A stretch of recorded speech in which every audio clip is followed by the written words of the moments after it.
What's up, Vol fans? Welcome to episode 4 of VOLatile Territory. I am one of your hosts, Josh Hamby, and I'm joined, as always, with my good buddy Tyler Whipple. What's up, guys? Fellow VFL.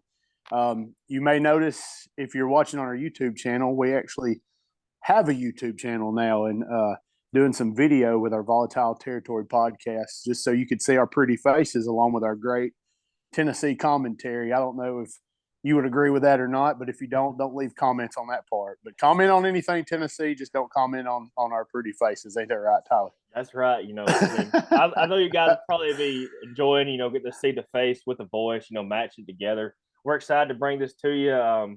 This is a test run. We're going to see how it goes. If y'all like it, we're going to keep doing this. If not, you'll never have to see our faces again. So it's a win-win for everybody. So honestly, man, we probably got some sad faces tonight. There is some sad faces out there. Let's just get right into it in the meat of this podcast. This is what we're here for, right? To talk about the Vols athletics. So, Josh, what are we going to do with? Back-to-back crippling losses, man, and they same exact way, really. VSKV, coming up a little short the line, and it's hard those positions at a time. We can keep on beating the guy down, but he did make some tough shots there to keep us in the game and take the lead, and he did make the free throws earlier. But it's just kind of crazy that it happened back-to-back weeks. He missed the free throws at Vanderbilt, gave up the three to beat us, and then tonight we had the lane violation, and then he missed the first one and the three to beat us again. It's just kind of crazy that back-to-back weeks in SEC play it happened that way. So, yeah, what's your thoughts on what happened? Honestly, I don't really know where this team goes from here, and I think it's gonna say a lot about Rick Barnes moving forward, and I think it's going to say a lot about just the mental toughness of this team. Come off that Texas win, you and I talked about it. We felt like this is a for sure fringe number 1 seed team, high number 2 seed. Then you go into that Florida game. And then that Jekyll and Hyde thing we talked about last week happens, and we lose our offensive identity out of nowhere. Then you go into the Auburn game. I think both teams shot terribly, obviously, in the Auburn game. But I think we started like 2 for 15 from the floor. Horrible shooting night, but found a way to win, right? Scrappy defense. Felt good about it. Hey, if we could just work out these offensive woes, I've texted about it all week. Go into the Vanderbilt game. I felt like this Vanderbilt game was a little bit of a trap game. You're coming off 2 emotional weeks in a row with Rick Barnes in Texas. You had game day there, all that good stuff. Then you have Bruce Pearl coming back. Auburn, that's a big emotional game there, close win. And then you go to Vanderbilt, who obviously, I may be wrong here. Vandy fans, don't get mad at me. I actually don't care if you do, because we're your daddy. I'm just kidding. But he's not kidding. You go. No, I'm not kidding. We go to Vanderbilt, and that's their Super Bowl, right? Playing the Vols. Let's be honest. And they beat us on and it was a good inbounds play. Not inbounds play, but the setup of that play, guy wide open in the corner, guy drives, dishes to the corner, dude hits the three. But then, man, coming to tonight, and Missouri's been shooting the ball really well. Their offense has been on fire. So my thoughts going into tonight was it's Tennessee's defense versus Missouri's offense. And that game really didn't play out that way to me. You scored in the mid to upper 80s. Dude, what about Key? Key if we could get that kind of production from Key all the time. Owaka, guys that we haven't been really talking about who stepped up tonight, that if we could just it's so frustrating, because if we could just put these pieces together, man, what this team could be. But I don't know if that moment's passed, because we're staring down the barrel of 3 losses in a row right now, dude. And got Bama coming. Bama's playing better than anybody in the country right now. I hate it, too. I'm already getting text messages from – I was a War Eagle Tiger today, whatever you want to call man, it. Yeah. I was Plainsman Tiger, War Eagle, War Cam Newton, whatever they are. I was pulling for them today in the Iron Bowl of basketball. But you got Bama coming to town, man. We've talked about them several times over the last few weeks, but probably have the best player in the country right now, probably playing some of the best basketball in the country right now all together. And it's not getting any easier. You got Auburn again. You got Kentucky again. Kentucky stinks, but there again, it's Tennessee, Kentucky. We stink right now. I don't know, man. I don't know where we go from here, but I think it's going to say a lot about the future of this program, of Rick Barnes, and just the mental toughness moving forward. Dude, we could very well, other than maybe South Carolina, we could lose every game left on this schedule if we don't figure it out. Yeah, I gotta agree with you on a lot of those points, but I'm gonna come out with Josh had a little doom and gloom view of it, but I'm gonna come out with a little more positive light in it. There's two fluky games, fluky endings. Missouri played lights out tonight. Give Missouri credit. Now we're better than Missouri and we're better than Vanderbilt. We know that. They hit 8 3-pointers in the first half. Right. And I think their first 4 shots they hit were 3-pointers. I was like, golly, are they ever gonna stop missing? Yeah. I think if we play them 9 out of 10, if we play them 10 times, we probably beat Missouri 7. And if we play Vanderbilt 10 times, I think we'd beat them 9. So we lost about 1 point both games, came down to the wire. We could have won both games, and we'd be looking at this team a lot differently right now. We'd be 21-4 instead of 19-6. And very well. And so we can say a lot about how bad it's been, but let's just kind of pump the brakes. If we beat Alabama, we're going to forget about these 2 games. It'd be just like Tennessee to beat them, though. I know, we've got to have that battered ball syndrome because you can't make up the way we're losing the games. I fully expected them to hit the 3. Like, I wouldn't even shocked. I mean, everybody was saying we were shocked. And when they hit the 3, I was like, yeah, that's just par for the course for a Tennessee fan, So what did I text you? You were texting me like, oh my gosh, and I said, dude, I don't even know what to say right now. Like, I just. I'm just sitting here staring at the wall. I don't even know what to say. What do you do though? Like at this point, we've seen so much crap with football and now basketball. You've seen this crazy stuff. Like we've lost Loyola Chicago in the tournament. Like we never lost that, and we lost that Purdue team that we should never lost in the tournament. But we keep on and on and on and on and on and on about that. Let's just try to keep it a little lighter, and see if we can beat Alabama. It'd be just backs against the wall. I think more pressure's on Alabama in this game than it is in Tennessee. They're coming to Knoxville. They're coming to Thompson Bowl. It's going to be rowdy. If we can get that student section moved to the floor level, Danny White, if we can get that done, that would be great. Instead of these old guys down there not making any noise, we need to get that done. And then, Alabama's coming in playing really hot, coming off an emotional win over Auburn. It was a tough, gritty win. I know they ended up winning by 12, but that game was a lot closer than 12 points. Yeah. And we just beat that Auburn team at home. So I think we can beat Alabama. I'm not saying we're going to get drugged or nothing. Here's what I think. If we lose Alabama, it's probably going to be ugly. But if we beat them, it'll be a cod cutter, and I think we finally get on the right side of that, and we'll win. So I'm not backing out on this team yet. Even if we lose to Alabama, I'm not giving up on them. I mean, we'd be 19-7 with a few more SEC games to go and the tournament. And then we can get into the tournament playing good ball. That's all that matters. Yeah, it's the rough stretch right now. But if we get into the tournament playing good ball, this team's got the potential to go, and play wherever they play. Do you not agree, though, looking at that schedule, this thing could go south, though, really quick?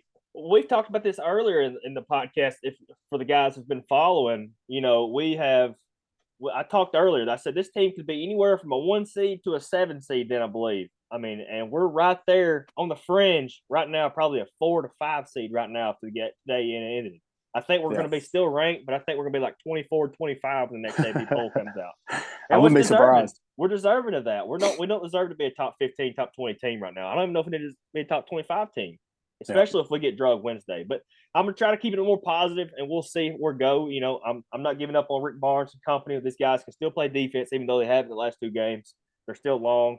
I'm forgetting we had Josiah James has been out, and the other kid, his name's escaping me right now. And we was down 2 starters tonight. People are forgetting that too. So, I tweeted earlier that Rick Barnes is notorious for having great regular seasons, and they call him regular season Rick, and choking in March. So maybe we're blowing it. Hey, we're blowing it in February. I'm a Braves fan. I think you are too, Josh. Yeah, and I love the Braves. The Braves, they're always the same way. In 2021, they come in kind of limping into the playoffs, and hey, went on a wonderful run to that World Series. One thing I'll never forget. And I remember telling my buddy Steve-O, I remember telling him, I said, this will be the year the Braves win it because I don't expect them to do anything. and by God, they did it. So we'll see what Tennessee does. Okay, we'll see. I know it's a completely weird correlation to compare pro baseball team to a college basketball team, but hey, you never know. You never know. I'm putting that voodoo on them now. Yep.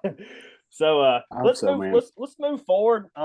We've talked about basketball, and you guys heard we've been talking basketball a lot. We kind of want to transition into football, this is what this podcast is really going to be leaning on, because me and Josh are really big Tennessee football fans, and I'm going to talk Tennessee football anytime I can. I love the Tennessee basketball program. I don't follow the baseball program as much as Josh does, but I'm going to try to this year. We're only about a week away, by the way. Right.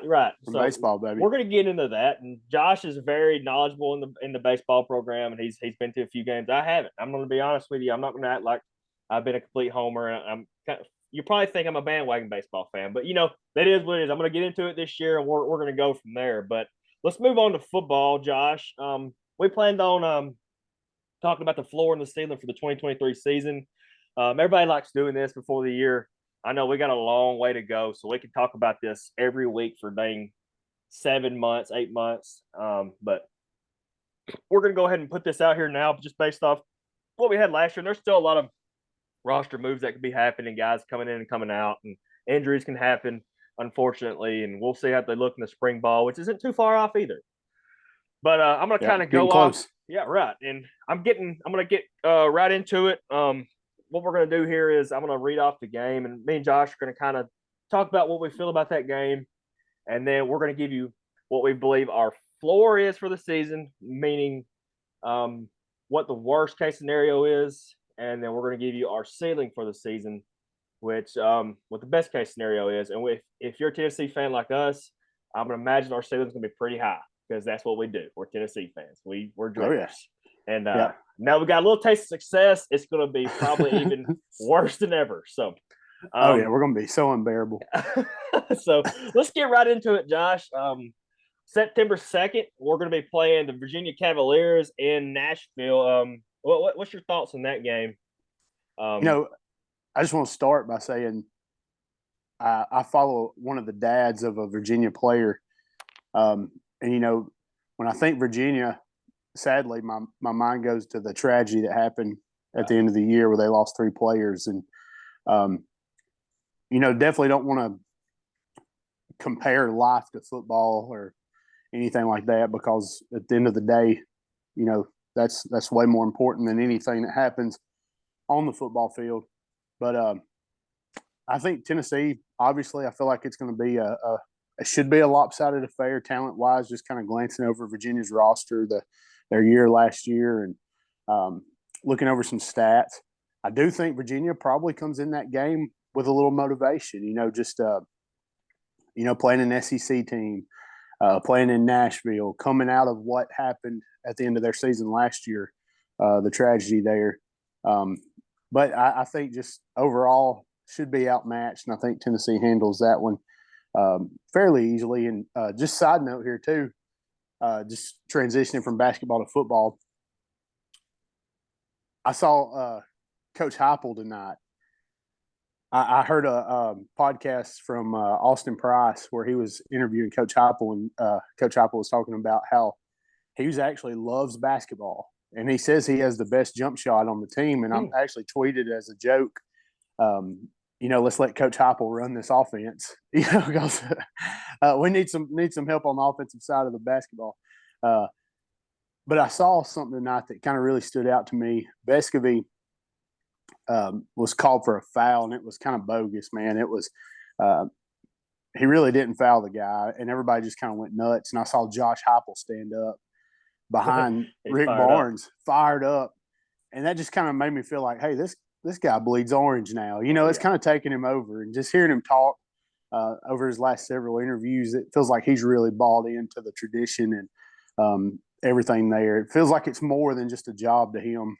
And maybe it's not. I don't know. Maybe I'm naive, but I'm just really excited about everything that's going on there with the football program. But back on the Virginia game, man, I'm going to say Tennessee wins that one pretty handedly. I'm going to say something like I think we'll break a 50 burger, man. I'm going to say 55-27, something like that.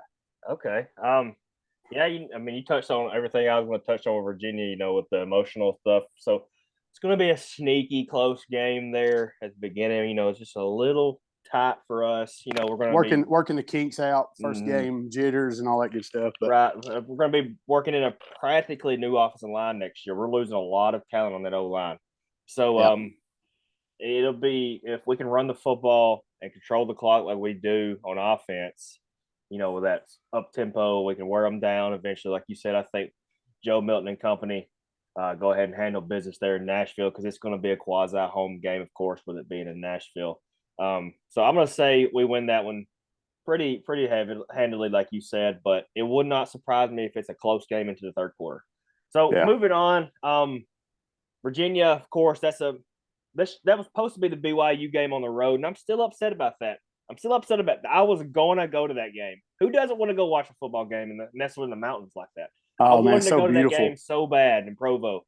But, it is what it is. We're going to play Virginia instead, and, hey, let's just go out there and, beat them. So let's get right to the next one. We got an Austin Peay game, more of like to keep the money in state. I believe Austin Peay is a Tennessee state school. Yeah. So we're going to go ahead and gloss over that. Me and Josh both are going to have the same opinion on that game. We're going to probably win that game. If we don't win that game, my head probably explode. So it'll be worse than what I felt earlier when I was staring at the wall after that buzzer beater. Let's move on to the biggest game of the season for us every year. The game I want to win more than any other game. I know everybody loves beating Alabama, wants to beat Georgia so bad, but this is the game that means the most to Tyler Whipple, and it has for my entire life. Okay, we got to beat the Gators, and at the Swamp. When's the last time we beat the Gators in the Swamp? 2004. I was gonna say it would have been an odd year number, so like 01 or 03. With the kick, we beat them on a field goal down there in the Swamp, right? I think it was 01 maybe. Was that Will Hoyt, or was that Will Hoyt game in Knoxville? I think it was in Knoxville. That was 04 in Knoxville. So the Will Hoyt game. Hey, funny story about Will Hoyt. I actually you may have saw the tweet I posted, but 10 years ago, Wednesday or Thursday, I was at a recruiting luncheon in Nashville, and I actually met Butch Jones that day. Ha ha ha. And we sat down at our table to eat the lunch and listen to the coaches talk and all that. And I look over and we all have name tags, and the name tag said James Will Hoyt. And I leaned over to my buddy. I said, "There's no way. Like, did we really end up at a table with James Will Hoyt?" And he goes, "Yeah, that's him, whatever." And so anyway, I'll try to make this quick. I leaned over to him. I was like, "Hey, you James Will Hoyt? The James Will Hoyt?" He's like, "Yeah." I said, "Dude, first thing I got to know, what went through your mind when you hit that field goal against Florida?"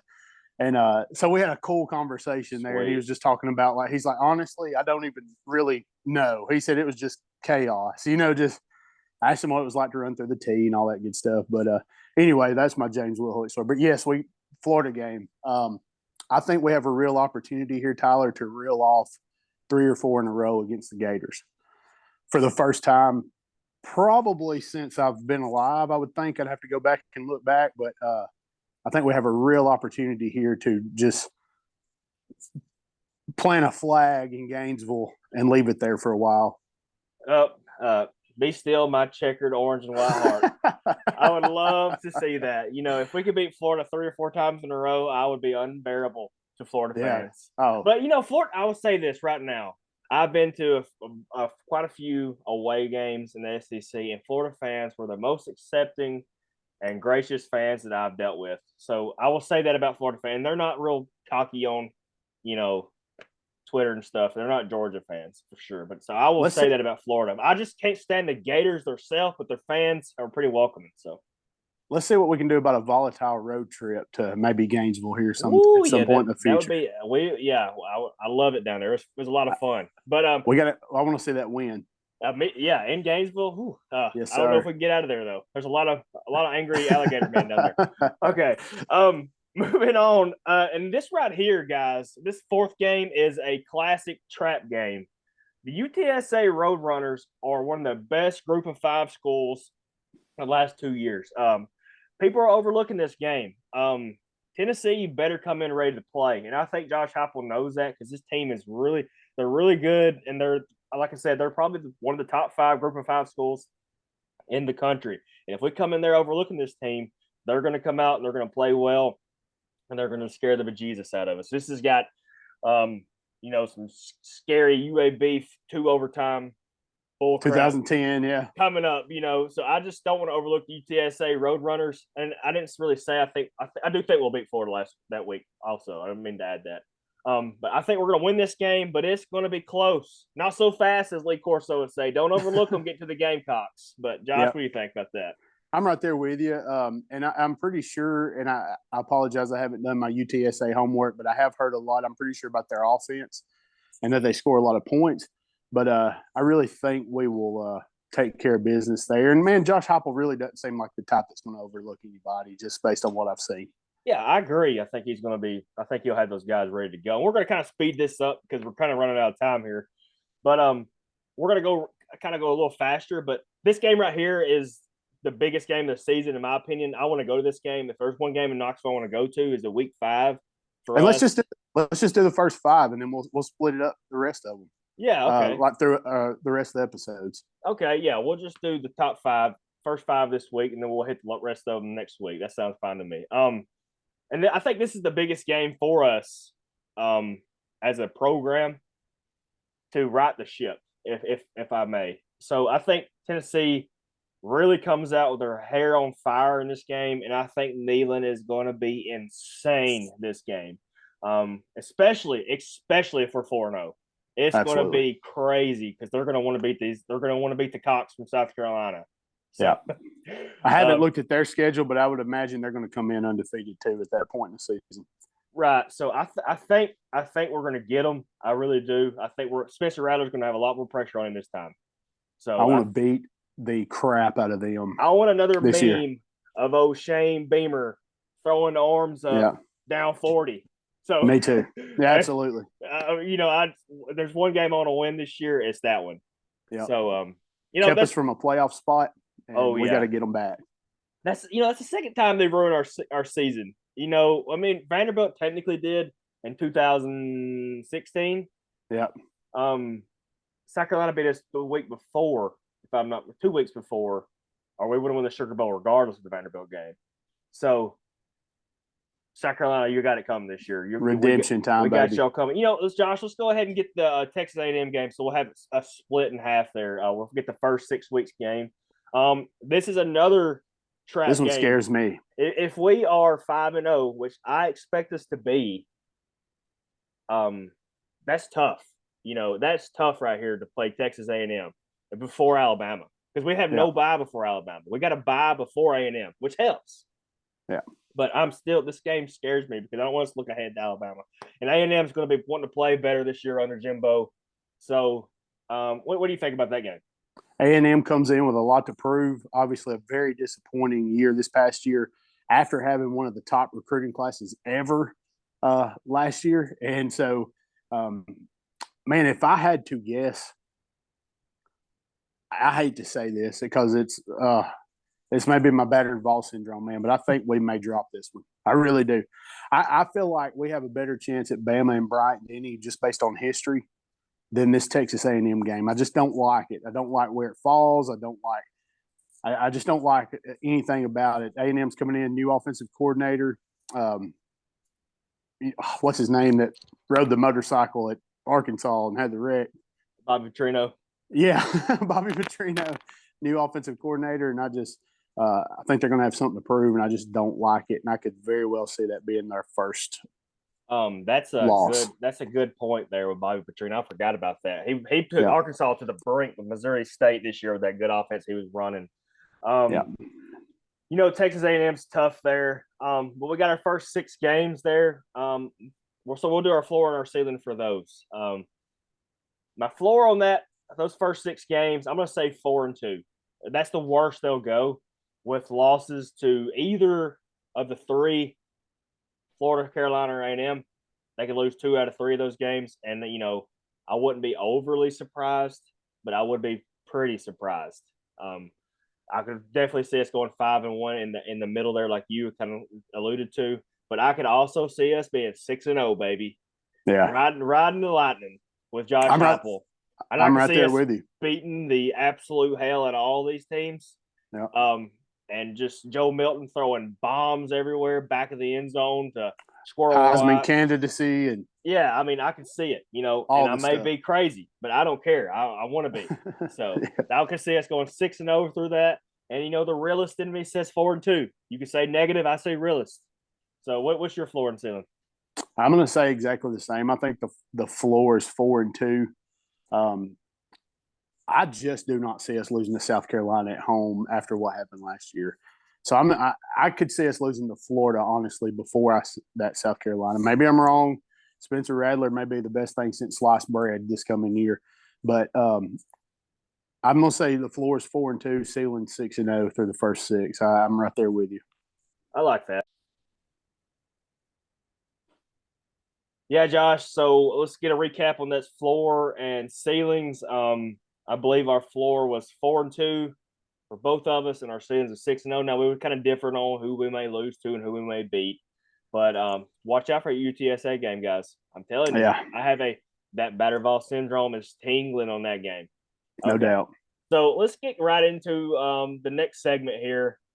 We got our VOLatile Territory Vol of the Week. We know that's a mouthful, but I'm going to get it.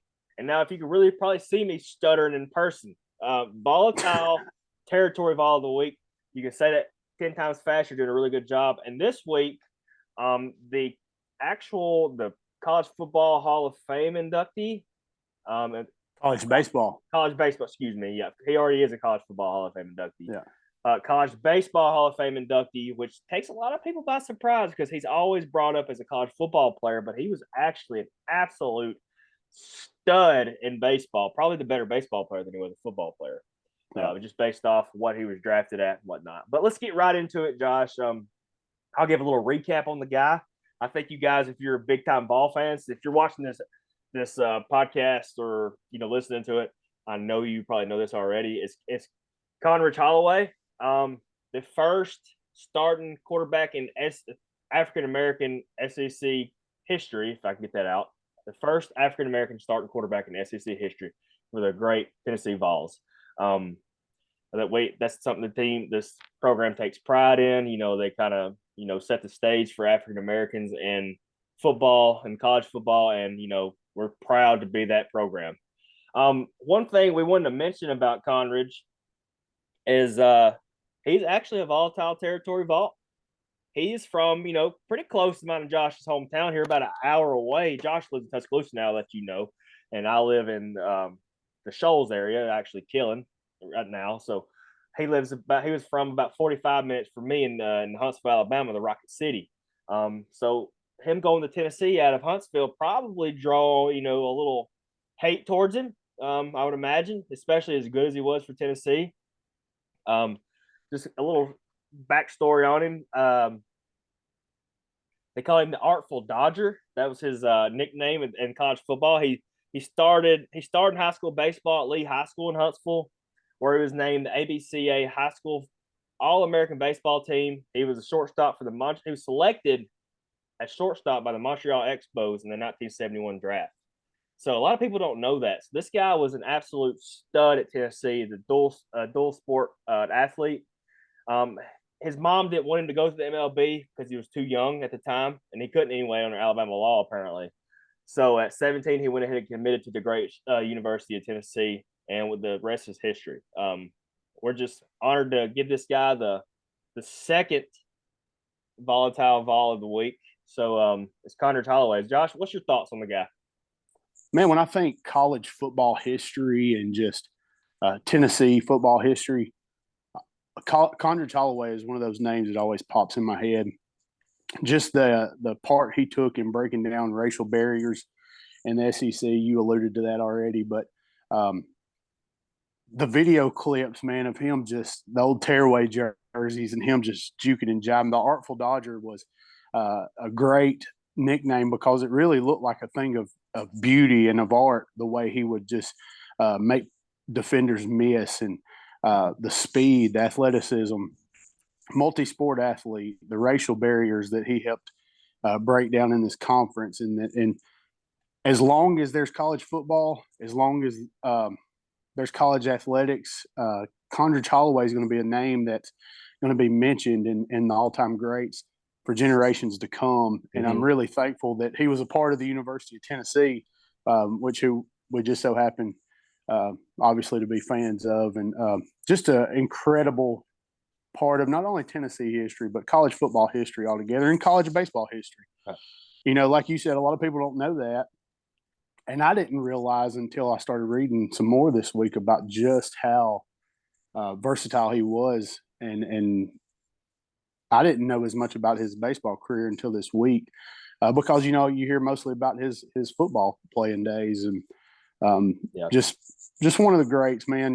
That 30 for 30, the images of him as he got older, he's still involved with UT Athletics. He holds a position there. I don't know exactly what it is, but you just see clips of him walking on Shields Watkins Field in Neyland Stadium and the sunset, and you just think about all the history there and just the greatness that is. I actually have a Condredge Holloway autograph on a football in my office. Now, I will say the other half of it is signed by Butch Jones, but I decided to keep. I decided to keep it because the Condredge Holloway autograph, because he's one of the greats, and he's going to live. His legacy is going to live on way past me and you. So, absolutely, incredible guy, incredible story. He was recruited by Alabama. I believe it was Bear Bryant that recruited him, and but they weren't going to let him play quarterback, and that's what he wanted to do. So he thankfully was able to go to Tennessee and do that. A true trailblazer at the University of Tennessee, Condredge Holloway was. I kind of wanted to allude to this. I'm looking at his Wikipedia page here. I just like how they worded this. He garnered all SEC and All-American honors as a shortstop in the 1975 season and finished with a .353 career batting average. That is insane. That's awesome. Holloway is still the owner of Tennessee's longest hitting streak at 27 games. I didn't know that. I didn't know that either. He selected Tennessee's All-Century baseball team, making him the only Tennessee student athlete named to All-Century squads in both baseball and football. What an absolute incredible career at Tennessee. It says now he's Condredge is actually the assistant athletic director at the University of Tennessee. Yeah, I knew he was. He is on the athletic staff. I just didn't know. I didn't know it was that capacity. High. Okay. Yeah, he's in a suit and tie at games all the time, and I see clips of him in an office there in the athletic building, but I didn't know what his title was. That makes a lot of sense. Just think of the athletic quarterbacks that have played for Tennessee since Condredge has came in, and and all the great African-American quarterbacks that came in and played after he trailblazed that for us. You can just go on and on. We had, T. Martin, of course, won a national championship. Josh Dobbs. Hendon Hooker. Joe Milton's coming. That's a lot of guys. Just right off there off the top of our head, we're talking about studs. And, those guys want to come to Tennessee because the university, was one of the first to do it, let the quarterbacks play at Tennessee. And we're proud of our school that they did that. So he's a co-owner of a D1 sports training in Huntsville, Alabama. So I want to add that in. Condredge, you're a volatile Vol. Get on the podcast. I'm sure he's fired up. Come on, you got to get on here with us. We're guys from Alabama too, and we love Tennessee just like you. Hey, come chop it up with us. Yeah. We would love it. We got another Huntsville guy that just popped in my head. Jason Swain was from Huntsville. I didn't know that either. Yep. Jason Swain's from Huntsville. Great Twitter follow also. I love Jason Swain. Oh, he does some great stuff with just Tennessee sports radio and all that good stuff. So just Twitter's the place to be if you're wanting some Tennessee information. So absolutely. Sure. The second volatile territory Vol of the week is Condredge Holloway. Look in here. You got look at these two guys. You never know what this podcast is going to be talking about. You got Condredge Holloway 1 week and Olivier Kamwa the first week. And I was absolutely tearing his name off last week. But Skylar said, my buddy, big Tennessee fan too. He's going to be on the podcast soon. Shout out, Skylar. He said, I'm so tired of hearing you butcher Olivier Kamwa's name. It's Kamwa, I'm assuming. I always want to say Kamqua. So And same thing with Yeah. Conridge Holloway. I want to say Conridge and not Condridge Holloway. But, that's just the hick in me. So y'all got to excuse me. That's the Alabama in me. That's why we're down here. We're doing the work down here, but we still got a little bit of the, the blood in us. So, anywho, let's move on. Josh, we get back into basketball. We got our feelings and vibes up for the football program. And here we are back with the basketball program that's tearing our hearts out this week and the week prior. Losing games they shouldn't lose. But, hey, it comes to the territory, the volatile territory, if you will. Let's just preview this Alabama game a little bit. We talked about it earlier a little. I'm not going to be shocked if Tennessee wins this game. I know they have some studs. I know they do. And Josh is looking at me crazy right now. I'm calling my shot. Bold. I don't think it's bold. I think we match up with these guys pretty well. If we can play the defense that I know this team is capable of playing, and I understand Josiah James is probably not going to play Wednesday, which is a big deal, because if we have a guy on this team, that's the guy. He just is. And, we don't have a Brandon Miller right now. And I don't know what we're going to do to stop a Brandon Miller because he dunked on a guy's face so hard today for Auburn. I was like, good. I do not want to see that guy on Wednesday. And I was watching up there with my brother in Coleman. He's an Alabama fan. And I just hated watching him be happy. I was literally praying on his downfall. So, I wanted to, it's good that they won an emotional game against Auburn. Maybe they overlooked this Tennessee team because this Tennessee team is better than 19-6. I really believe that. I think Rick Barnes will get them ready. And people forget in this game here, we went the last 2.5 minutes without our point guard too. That's another thing we didn't talk about enough. That was a dumb foul. That was a dumb foul, and Rick Barnes let him have it. Was livid. The guy Ziegler got everything Rick Barnes wanted to say. As Christian as he can be, I guess. I don't know what he was saying, but he was red, and he wasn't happy. So, I think we got a long way to go to get to where we want to be. But if we win this game, the season turned right back around. We got a 3 seed, 2 seed in grasp. If we can win this game and get back on track. So I'm calling my shot. I think Tennessee wins this game. Ooh, give me a score prediction. If we win the game, okay, we just sealing the floor a minute ago. So I'm gonna protect myself a little here. If we win the game, I think we're gonna win it ugly. I say like a 60-54 or 55-48, something like that. A few scores there. Have you been drinking? I have not been drinking yet. I may drink after Wednesday. But if you want my realist prediction, like we said earlier, I'm gonna say Alabama wins. If they beat us, they'll probably beat us pretty bad because I feel like this team, if they get down after this last 2 games and just the emotion that will flow out of them, I can really see this game getting away from us too. But I think the team turns it around. I think Rick Barnes gets these guys ready. And if you can see me pointing, that's just because I'm passionate. So, I want to see Tennessee win. I'm going to call my shot so Tennessee wins the game. So I'm gonna go life philosophy here. I always say when you hit adversity, you can either let it make you bitter or you can let it make you better. And so I'm really curious to see if these Volunteers let the last 2 games that were just heartbreaking, soul crushing, last second losses, if it's going to make them bitter or make them better. I'm more of a pessimist. I'm going to be honest with you. I don't know where the offense is going to come from. I mean, we've seen flashes. You saw Key tonight. What do you have, 24, 25? I can't remember, but saw Key tonight. And it's just like nobody can get it together at the same time for some reason. It's like and I posted this on Twitter earlier, but it's almost like this team goes as the guard play goes. Looking back over the season, I feel like the games where we just we were blowing everybody out there for a little while. Of course, it wasn't as talented, but it was some SEC teams we were blowing out. But it seemed like in all those games, Zakai Ziegler was having 24, 23, 20-plus points.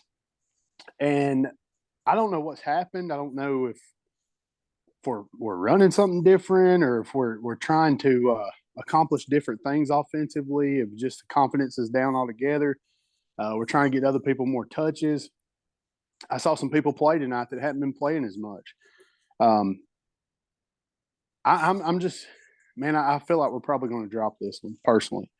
And that really hurts for me to say because I live in Tuscaloosa. I've got 3 people right now that work with me that are big Bama fans who have texted me pretty much nonstop the last 3 days begging me to make a road trip up there. And I'm like, I don't think I want to go up there for that. You know, that's 5 hours. I'd be taking off work Thursday, driving 5 hours back, probably hotel room, and then having to hear their mouths for 10 hours in a car. No thanks. Brandon Miller, man, is I think he's projected like the 5th pick right now in the draft. Just on a different level. This team, they say blue collar basketball is their logo, and I think it fits them right now. They're scrappy. It reminds me a lot of Alabama football over the last 15 years, where they wear you down.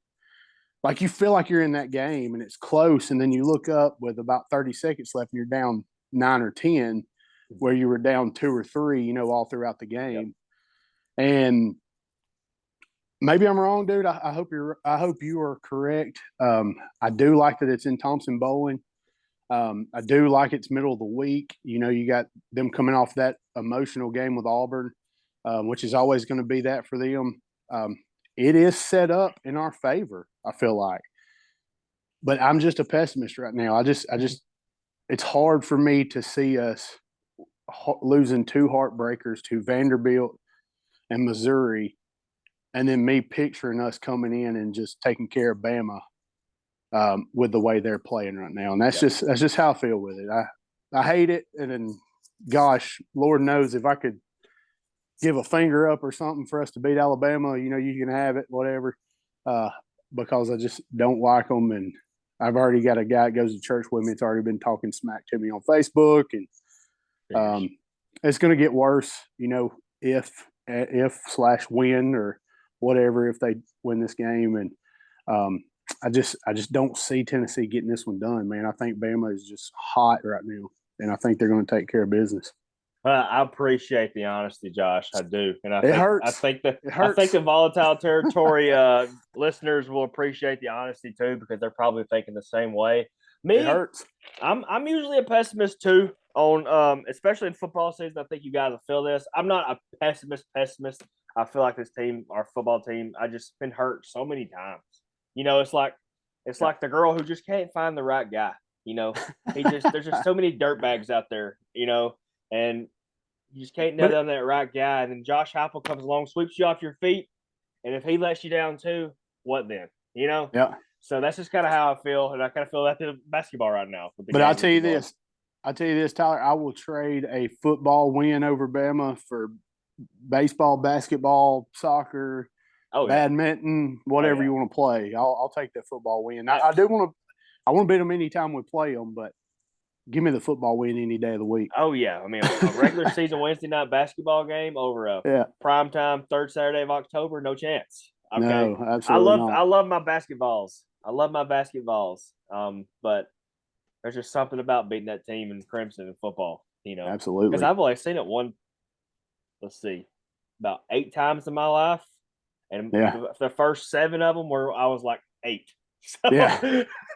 So, you know, I'm 27 now. So, anywho, going forward, guys, one thing else I wanted to mention, stop comparing this team to Admiral Schofield and Grant Williams' team. They are not as good. They are not as good. I cannot believe that discussion was coming up. We don't have an Admiral Schofield or Grant Williams on this. If we had one of those guys on this team would be a top 5 team. That's just all they're missing. That's all they're missing this season. I did like what I saw tonight from some guys, you know, coming off the bench. And I'm trying to think in particular, like Meshack, for example. He comes in. Played well. Meshack comes in, and I saw just a lot of just grit and intensity from him. And it seemed like Meshack got him going. And then Key comes in, and he's just on fire. And Key's taking over the game. Meshack's got the intensity. And then in typical Tennessee fashion, we get our faces kicked right there at the end, right in the face and the gut and everywhere else you don't want to be kicked. Yeah, it's tough. But, you know, It is what it is, guys. And I don't want to beat a dead horse too much, but this team's going to turn around. I got a feeling, and it might not be Wednesday, but this team's going to turn around. We're going to right the ship at some point, and when we do, hopefully it's March time, and we make a long run into the tournament. But we still got time, and when it gets tournament time, it's one game at a time. You exactly. win one, you move on. You win one, you move on. Figure it out. Get this offense figured out, and do. We've said this so many times. Yeah, you can be whatever you want to be. Just figure it out, please.